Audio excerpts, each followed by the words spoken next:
Mangalayatan university का अपना radio station radio Narad 90.4 FM, जन जन की मंगलवाणी। नमस्कार नमस्कार मेरे प्यारे दोस्तों। कहावत है, सेहत है तो सब है, वरना सब कुछ होकर भी कुछ नहीं है। तो स्वागत है आपका आपके अपने रेडियो नारद 90.4 FM पर, और शो का नाम है सेहत सही लाभ कई।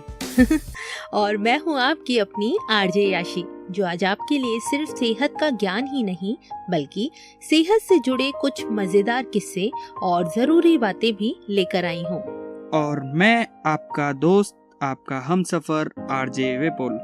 दोस्तों, आज का विषय है एक ऐसी बीमारी जो सुनने में पुरानी लगती है, पर अब वो गांव-गांव और गली-गली में मौजूद है। जी हाँ, और लोग इसके बारे में खुलकर बात करना भी पसंद नहीं करते। बीमारी का नाम है फाइलेरिया, जिसे लोग हाथी पांव के नाम से भी जानते हैं। देखो, बीमारी का नाम सुनकर डरने की जरूरत नहीं है। डर तो तब है जब हम चुप रहें, इलाज ना कराएं और बचाव की दवा न लें। हाँ, और हमारे यहाँ तो कहावत भी है, समय रहते जो सावधान, बीमारी भागे जैसे शैतान। तो चलिए, आज की इस चर्चा में हमारे साथ मौजूद हैं गांव-गांव घूमकर लोगों को सेहत का पाठ पढ़ाने वाले हमारे प्यारे सेहतिया सिंह भैया। नमस्कार भाइयों और बहनों। कहते हैं बीमारी चाहे छोटी हो या बड़ी, अनदेखी मत करो। मैं हूं आपका अपना सेहतिया सिंह। आज हम बात करेंगे फाइलेरिया से कैसे बचें, अगर हो जाए तो क्या करें, और सबसे जरूरी अफवाहों से कैसे बचें। सेहतिया भैया, सबसे पहले आपसे साफ साफ शब्दों में ये जानना चाहूंगी कि आखिर ये फाइलेरिया की बीमारी है क्या? हाँ, देखिए, फाइलेरिया एक बीमारी है जो एक छोटे से कीड़े फाइलेरियम फॉर्म से होता है। यह कीड़ा हमारे शरीर में तब पहुंचता है जब मच्छर किसी संक्रमित व्यक्ति को काटकर फिर किसी और को काटता है। यानी मच्छर इधर से उधर बीमारी ले जाने वाले चालाक डाकी हैं सेहतिया भैया। जी जी बिल्कुल। और ये बीमारी धीरे धीरे असर दिखाती है। कई बार सालों तक कोई लक्षण नहीं आते, लेकिन अंदर बीमारी बढ़ती रहती है। हाँ सेहतिया भैया, लेकिन श्रोतागण कैसे पहचानेंगे कि उन्हें फाइलेरिया की बीमारी है? मैं बताता हूँ। शुरुआत में हल्की बुखार, बार बार होना, हाथ पैर में हल्की सूजन, त्वचा पर लाल या कड़े धब्बे, थकान और कमजोरी, और आगे चल के ये हाथ पैर या अंडकोश में स्थायी सूजन हो जाती है। सूजन वाला हिस्सा भारी हो जाना, रोजमर्रा के काम करने में परेशानी, ये सब लक्षण होती हैं फाइलेरिया के। सेहतिया भैया, कहावत है, बीमारी के पहले पग में ही पहचान हो जाए तो इलाज आसान हो जाए। आपने बिल्कुल सही कहा। अच्छा, क्या ये छूने से भी फैलता है? नहीं, बिल्कुल नहीं। ये सिर्फ मच्छरों से फैलता है। अगर मोहल्ले में किसी को फाइलेरिया है और मच्छर ज्यादा हैं, तो बाकी लोग भी खतरे में हैं। यानी मच्छर सिर्फ काटते नहीं, बीमारी भी बांटते हैं। तो इन मच्छरों से बचने का क्या तरीका है सेहतिया भैया? आरजे विपुल, तरीका है। मच्छरों से बचाव के लिए सबसे जरूरी है कि सोते समय मच्छरदानी का इस्तेमाल करें। घर के आसपास पानी जमा ना होने दें। नालियों की सफाई रखें। रात में पूरी बाह वाले कपड़े पहने। बिल्कुल, जैसे कहावत भी है ना, मक्खी मच्छर घर में, सेहत जाती दर में। बहुत सही कहा। लेकिन इससे बचाव की दवा क्या है सेहतिया भैया?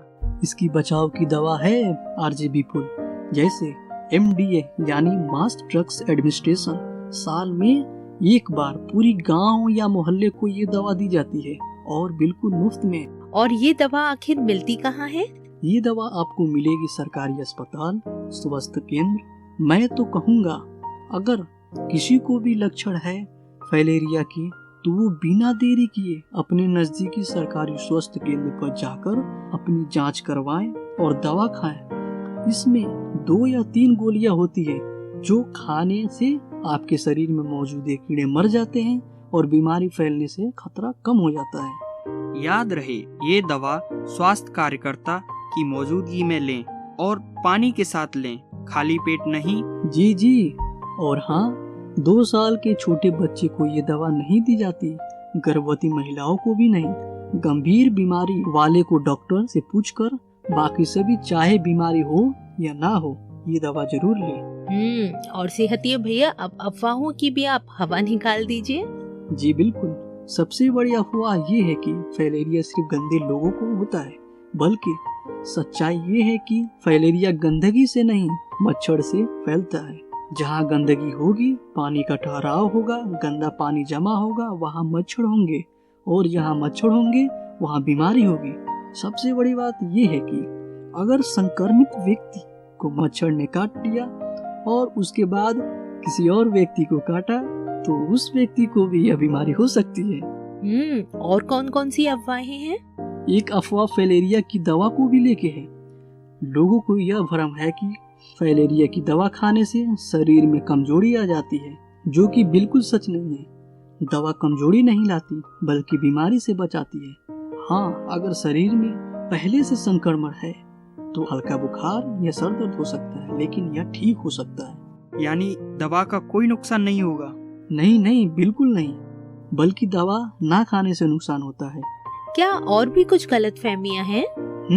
कई लोग को तो ये गलतफहमी होती है कि फाइलेरिया लाइलाज बीमारी है, लेकिन लोग यह नहीं समझते हैं कि अगर समय रहते दवा ली जाए तो फाइलेरिया होगा ही नहीं, और अगर किसी को भी हो जाए तो डॉक्टर की सलाह से इसका सही इलाज संभव है।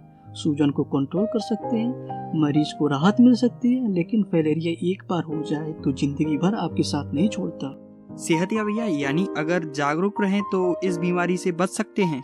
हाँ बिल्कुल आरजे विपुल, साथ ही कई अज्ञान लोगों को लगता है कि सरकारी दवाई से साइड इफेक्ट होती है, इसलिए नहीं खाना चाहिए, बल्कि सरकार की दवाई पूरी तरह सुरक्षित होती है।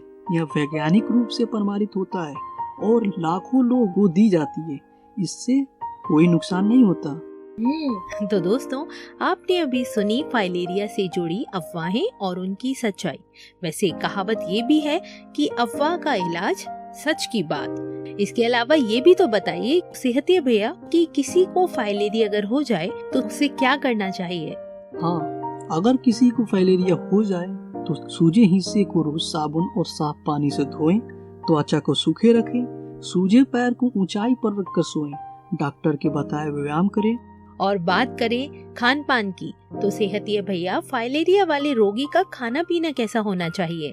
हाँ आरजे यासी, ऐसे लोग को हमेशा प्रोटीन वाले खाद्य जैसे दाल, दूध, अंडा, मछली, पनीर के साथ साथ विटामिन सी जैसे संतरा, नींबू, अमरूद, आंवला का सेवन करना चाहिए। इसके अलावा हरी पत्तीदार सब्जियां जैसे पालक, मेथी, सरसों खाना जरूरी है। खूब पानी पिए, और हाँ याद रहे तना भुना जंक फूड मीठा कम लेना चाहिए। तो सेहतिया भैया, एक बात तो साफ है कि बीमारी चाहे कोई भी हो, अगर सरकार, स्वास्थ्य कार्यकर्ता और जनता मिलकर काम करे तो बीमारी टिक नहीं सकती।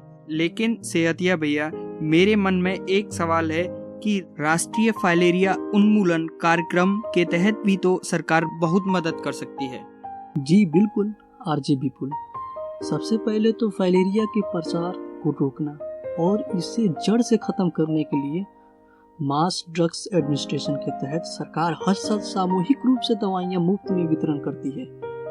फाइलेरिया के मरीजों को हाइड्रोसिल सर्जरी सरकारी अस्पतालों में मुफ्त करवाने की सुविधा दी जाती है। साथ ही साथ निवारक देखभाल और प्रबंधन कार्यक्रम के तहत सूजन को कम करने के लिए मुफ्त दवाइयां, साफ सफाई और फिजियोथेरेपी की सुविधा दी जाती है। समय समय पर स्वास्थ्य शिविरों का आयोजन, जहां जांच, परामर्श और दवाइयां दी जाती है। एक और खास बात, इस बीमारी का इलाज आयुष्मान भारत योजना के तहत कवर किया जाता है, जिससे मरीजों को मुफ्त इलाज मिल सके। तो सेहतिया भैया, सरकार ने तो अपनी बीमारियों के उन्मूलन के लिए टारगेट घोषित कर दिए हैं, क्या इन्हें मीट करना संभव है? हाँ बिल्कुल आरजे विपुल, जब तक टारगेट नहीं सेट करेंगे तब तक जन आंदोलन कैसे चलेंगे? इसको जन अभियान बनाने के लिए मंजिल होनी चाहिए। दूसरी बात, टारगेट पूरी कैसे करेंगे? आप और हम जब तक अपने सेहत की जिम्मेदारी हम खुद नहीं लेंगे, तब सरकार चाहे कितनी भी कोशिश कर ले, टारगेट कैसे मीट करेंगे? बिल्कुल सही। तो दोस्तों, अपने और अपने परिवार के स्वास्थ्य की जिम्मेदारी हम सबकी है। ये तो सेहतिया भैया सही कह रहे हैं। अगर हम खुद आगे नहीं आएंगे टेस्ट करवाने के लिए, दवाई लेने के लिए और बीमारी को छुपाएंगे तो इलाज कैसे होगा? इसीलिए सभी को जागरूक होना होगा, तभी ये टारगेट पूरा हो पाएगा। एक सवाल और, क्या लोग इसलिए भी दवा नहीं लेते क्योंकि इन्हें लगता है कि जब कोई लक्षण नहीं तो फालतू की दवाई क्यों लें? तो आप लोगों को कैसे समझाते हो सेहतिया भैया? हाँ, ये भी बहुत जरूरी मुद्दा है। दरअसल जैसे मैंने बताया, अगर आपके गांव में, मोहल्ले में, जिले में किसी को भी यह गंभीर बीमारी है तो आपको भी इस बीमारी का खतरा है। जब तक हाथी पांव के लक्षण दिखते हैं तब तक बहुत देर हो चुकी होती है। इसीलिए भले ही किसी को कोई समस्या हो या ना हो, फिर भी उन्हें यह दवा लेनी चाहिए। सरकार यह दवा मुफ्त में देती है ताकि हर कोई सुरक्षित रह सके। तो सेहतिया भैया, इसका मतलब यह हुआ कि अगर हमने यह दवाई नहीं खाई तो फाइलेरिया का खतरा बना रहेगा। जी बिल्कुल सही आरजे विपुल। अगर कोई भी व्यक्ति यह दवाई खाने से चूक जाता है तो वो अपने साथ साथ पूरी समाज को खतरे में डालता है। फाइलेरिया से बचाव सिर्फ दवाई से संभव नहीं है। अगर सभी लोग समय पर दवा खाएं तो यह बीमारी जड़ से खत्म हो सकता है। अगर हम लापरवाह रहें तो यह पूरे गांव और समाज को प्रभावित कर सकता है। बिल्कुल। तो दोस्तों, एमडीए के राउंड चल रहे हैं, मुफ्त दवाई का वितरण हो रहा है। तीनों दवाई खाएं, अफवाहों से बचें, घर बैठे सही जानकारी पाएं। आपके अपने सामुदायिक रेडियो नारद पर। तो भाइयों और बहनों, अब वक्त आ गया है शपथ लेने का। आप सभी खड़े हो जाएं, हाथ जोड़ें और हमारे साथ शपथ लें। हम अपने और अपने परिवार की जिम्मेदारी लेंगे। हम अपने और अपने परिवार के स्वास्थ्य को प्राथमिकता देंगे, क्योंकि सेहत ही असली धन है। सरकारी स्वास्थ्य सेवाओं और योजनाओं का पूरा लाभ उठाएंगे और दूसरों को भी जागरूक करेंगे। साफ सफाई और स्वच्छता का पालन करेंगे ताकि बीमारियों से बचा जा सके। नियमित जांच और टीकाकरण करवाएंगे और अपने परिवार को भी इसके लिए प्रेरित करेंगे।